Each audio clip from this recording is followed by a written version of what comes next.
मैं हूं अहमद रियाज लोच और आप देख रहे हैं वॉइस ऑफ पाकिस्तान। नाज़रीन, जो कल तरामीम के हवाले से कौमी असम्बली में बहस तो तकरार होती रही और उसके एंड ड्रॉप सीन ये हुआ कि ख्वाजा आसिफ साहब आए और उन्होंने कहा कि हुकूमत के पास नंबर पूरे नहीं होंगे। उस हवाले से जो आज सारा दिन माहौल बना रहा, उस पर हमारे साथ आज मौजूद हैं सीनियर एंकर पर्सन डॉक्टर नबिया अली खान साहब का, और उनसे बात करेंगे। बहुत शुक्रिया डॉक्टर साहब आपके वक्त देने का। ये बताइएगा कि हुकूमत जो आईनी तरमीम ला रही है, क्या उसमें पहली तो बात कामयाब होगी, और अगर कामयाब होगी तो आपके नज़दीक आईनी तरमीम ठीक है? अच्छा देखिए, आइनी तरमीम लाना एक तो हुकूमत के लिए इतना आसान काम नहीं होगा। आइनी तरमीम के लिए जो है वो बहुत सी तैयारी करना लाजिम होता है, नंबरिंग पूरी होना बहुत ज़रूरी होता है, और साथ में अगर आपका कोई ऐसा आइन है कि जिससे दूसरी पार्टी की मुखालफत है या वो नहीं चाहते कि पाकिस्तान की जो आइनी तरमीम है या जो आपकी पार्लियामेंटेरियन जो है वो मामलात हैं उसमें जो है वो कोई तरमीम की जाए, तो वहाँ पर जो है वो इख्तलाफ राय मौजूद होता है। अच्छा, इख्तलाफ राय खूबसूरती है, होना भी चाहिए, लेकिन दुश्मनी नहीं होनी चाहिए। हमारे पाकिस्तान में प्रॉब्लम ये है कि तमाम तर पार्टियां जो है वो एक दूसरे का दुश्मन समझती हैं। मैं समझती हूँ कि टेबल टॉक पर आकर अगर आईनी तरमीम कोई पार्टी करना चाहती है तो ये कोई इतनी बुरी बात नहीं है।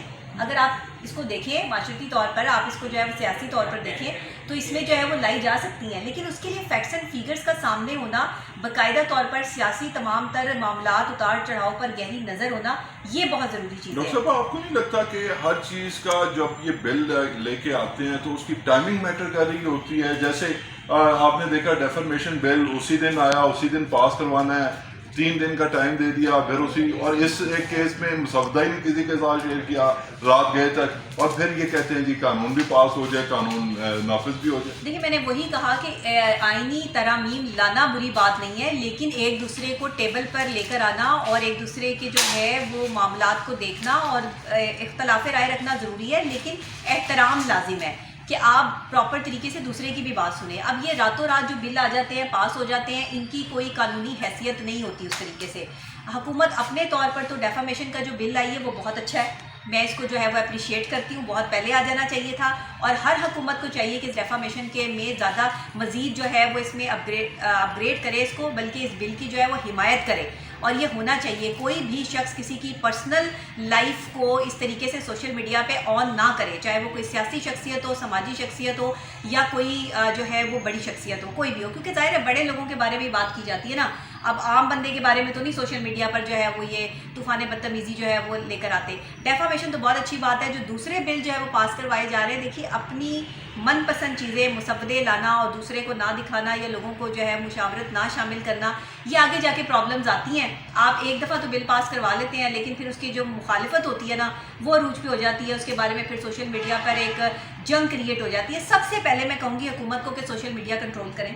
सबसे पहले जो सोशल मीडिया पे बेरारवी, बेहयाई, मन घड़त कहानियाँ, किसी के भी बारे में जो है वो डेफामेशन, ये तमाम तर चीज़ों को जब तक ये कंट्रोल नहीं करेंगे, आपका सोशल मीडिया कंट्रोल नहीं होगा, आप जितने मर्जी बिल ले आए इसका कोई फ़ायदा नहीं। डॉक्टर साहब, आखिरी सवाल आपके हवाले से, चंद मैं उन्हें कुछ सख्त अल्फाज नहीं इस्तेमाल करना चाहता, लेकिन चंद बेवकूफ़ों ने इस तरह की सोशल मीडिया कैंपेन की जो कि खुद मेरे ख्याल से इलाकी बदतरीन सदा पर हैं। जो सीनियर वकील हैं अब्दुल मतीन साहब, वो भी आपके साथ इस हवाले से खड़े हैं, पूरी सहाफ़ती कम्यूनिटी मेरे समेत आपके साथ खड़ी है, उनके हवाले से कुछ कहना चाहें? देखिए, एक पढ़े लिखे बंदे में और एक जाहिल में बड़ा फ़र्क होता है। जाहिल के साथ बहस ना करने का हुक्म इस्लाम देता है।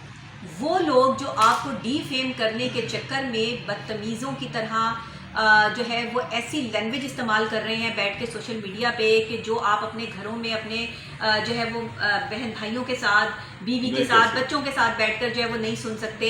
ऐसी बेहयाई फैलाने वालों के ख़िलाफ़ जो है वो मैंने जहाद शुरू कर दी है, FIR कट चुकी हैं, FIA में केस जो है वो रिपोर्ट हो चुकी हैं, इनकी दौड़ें लगी हुई हैं, घरों से ये भागे हुए हैं, घरों पे इनके रेड भी हो चुकी है। अगर ये अभी भी बाज ना आए तो फिर जाहिर बात है तमाम तर तंजीमों को, तमाम तर प्रेस क्लब्स को, तमाम तर लोगों को आगे आके हमें एक जो है वो यकजहती और मुत्तहिद होने का जो है वो इजहार करना पड़ेगा, और ऐसे लोगों को जो है वो उनके घर पहुंचाना पड़ेगा।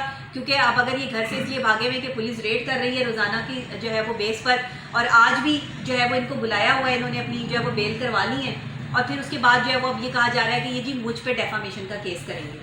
تو یہ مجھ پر کیا ڈیفامیشن کا کیس کریں گے؟ پنجابی میں مثال ہے نا، پدی بول جانا، تو جب پدی بول جاتی ہے تو بھاگ جاتے ہیں. ہاں جی، اور ڈیفامیشن کا کیس یہ کیا کریں گے کہ جی میں نے کہا جی عورتیں جو ہے وہ اپنے شوہروں کے لیے طوائف کا روپ جو ہے وہ ادھار لیں، اس بات پہ جو ہے وہ ڈیفامیشن بنے گی. جی اگر کوئی خاتون اپنی مرد کو خوبصورت بن کر دکھانا جی، چاہتی تو ہے وہ تو اس میں defamation ہے. گناہ کیا ہے؟ جی. خیر، ڈاکٹر صاحبہ نے ہمیشہ حق سچ کی آواز بلند کی ہے، اور حق سچ کی آواز بلند کرنے کے ساتھ ساتھ وہ ایک ڈاکٹر بھی ہیں، ماہر نفسیات بھی ہیں. تو اس حوالے سے میں ڈاکٹر صاحبہ کو کافی عرصے سے جانتا ہوں، اور ہم جہاں پر بھی ڈاکٹر صاحبہ کو ضرورت پڑے گی صحافی برادری کی، میرے سمیت بہت سے تاجر جو بہت سے صحافی ہیں وہ ڈاکٹر صاحبہ کے ساتھ کھڑے ہوں گے، اور انشاءاللہ ڈٹ کے کھڑے ہوں گے. احمد ریاض دوست کو فی الوقت کے لیے